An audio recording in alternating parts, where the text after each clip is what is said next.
Another one.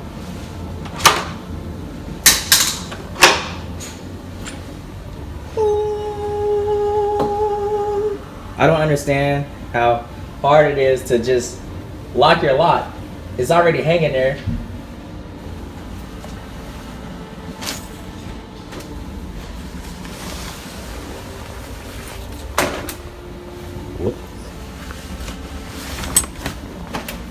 Don't understand.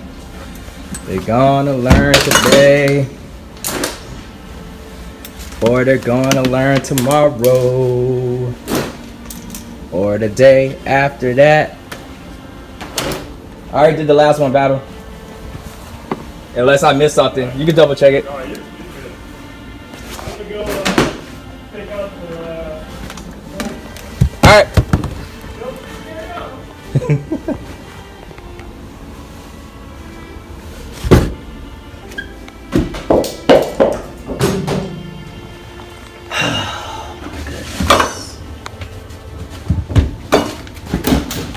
You know, this is exhausting when you got 400 privates and half of them don't know how to meet the standard. They know the standard. We briefed them verbally. We have it in writing in like 2 different places that we give them, and we make sure they read it. I don't understand. So you just finished Army basic training and you're ready to jump into AIT. So I want to talk to you all about what you can generally expect when you get to AIT, which is Advanced Individual Training.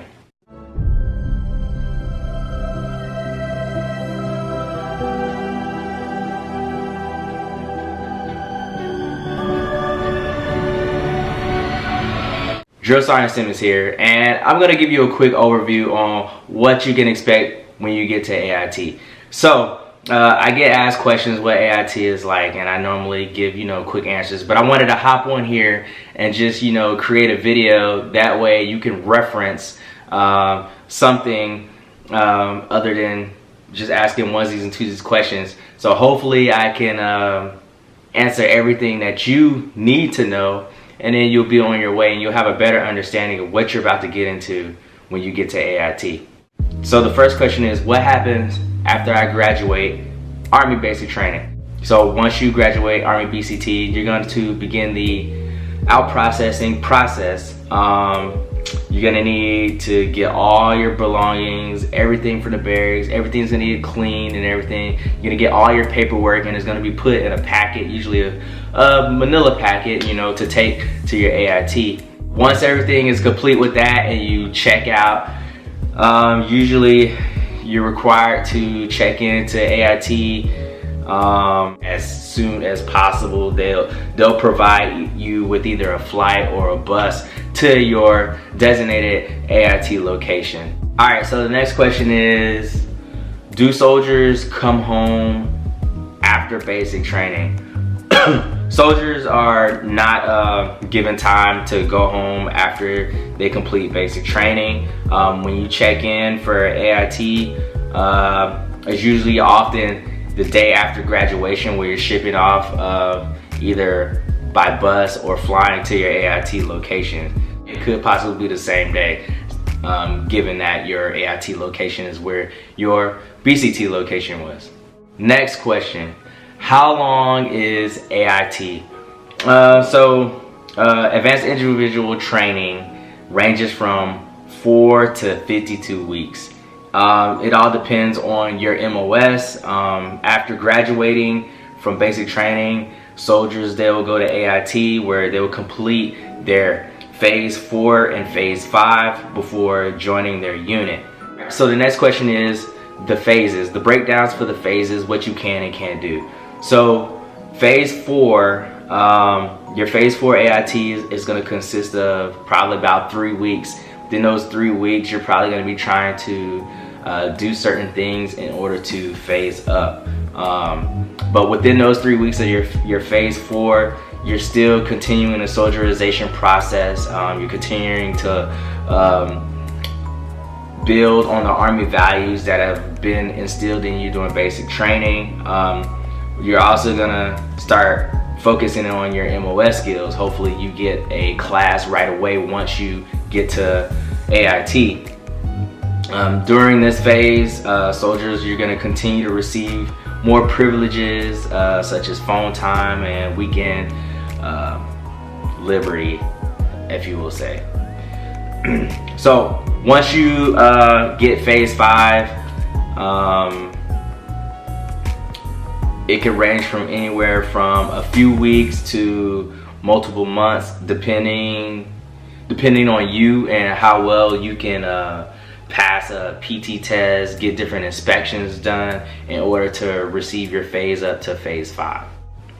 So just a quick breakdown. So when you're in phase 4, you're gonna be in uniform like all the time.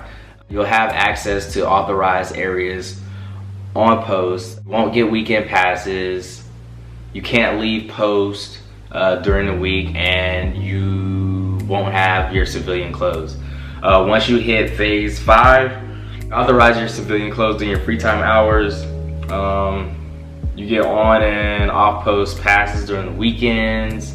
What else?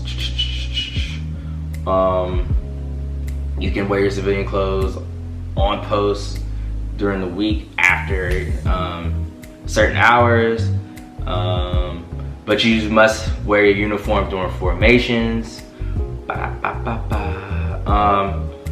A lot of times you won't get put on any weekend details, and free time to sleep, you get a little bit of extra free time to sleep, and stuff like that.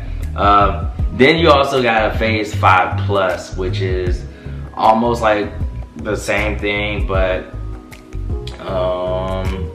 it's really not too much of a difference. You can also get weekend passes off post as well, but a lot of times it depends on your AIT location and different policies. So going into my next question that was asked was the AIT weekend passes. So like I was saying, weekend passes throughout AIT is determined by your unit. In some cases, soldiers may receive on base pass or weekend passes, and it depends on your phases as well. Normally you're not really granted any passes until you're at least phase 5, and I say normally lightly, but the likelihood of it is you will be phase 5 before you get any other type of privileges.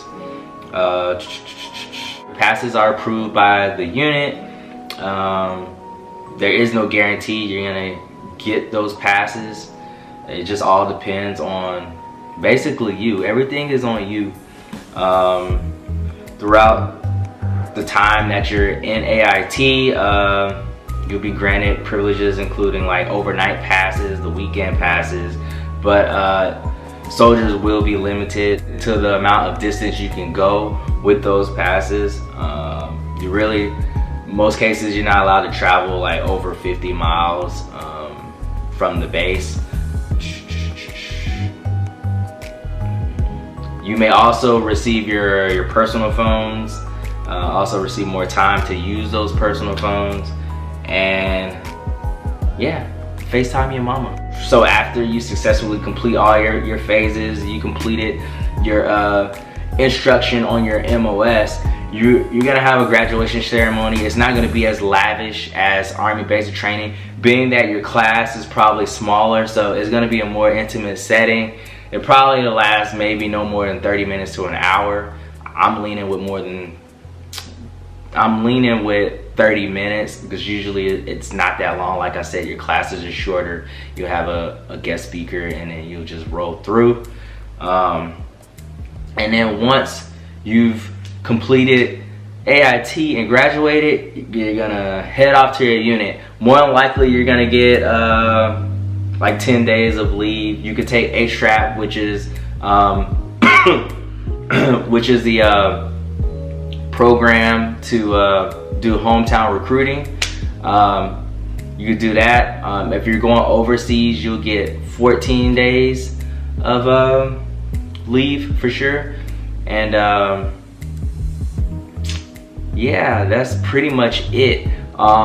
If you want to know more of what's going to happen when you get to your new duty station, go ahead and check out the video. It'll be posted at the end of this video. Now that I got all that out the way, I want y'all to really focus in and listen. So that was just a general overview, but when you all get to your AIT location, here's some main things you're gonna need to look out for, need to do, and need to remember, especially if you don't want to get in heat with your drill sergeants that are there.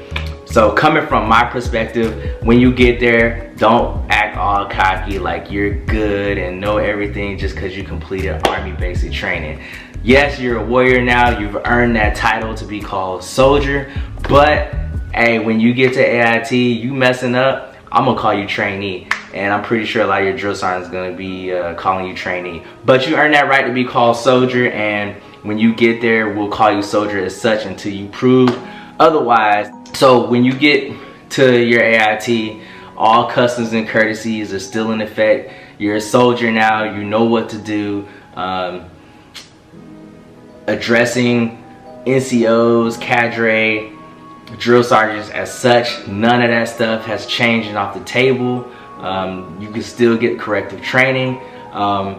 Make sure your rooms are squared away. I cannot stress that enough.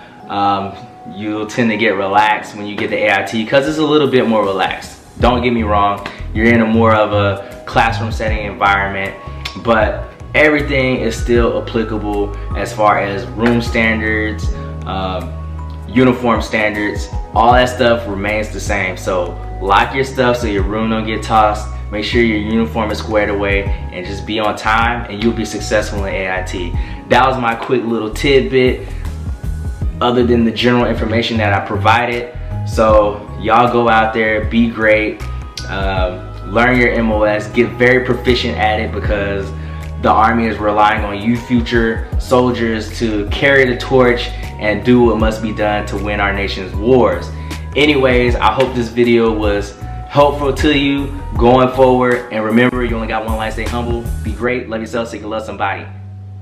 And I'll see y'all in the next video. Peace.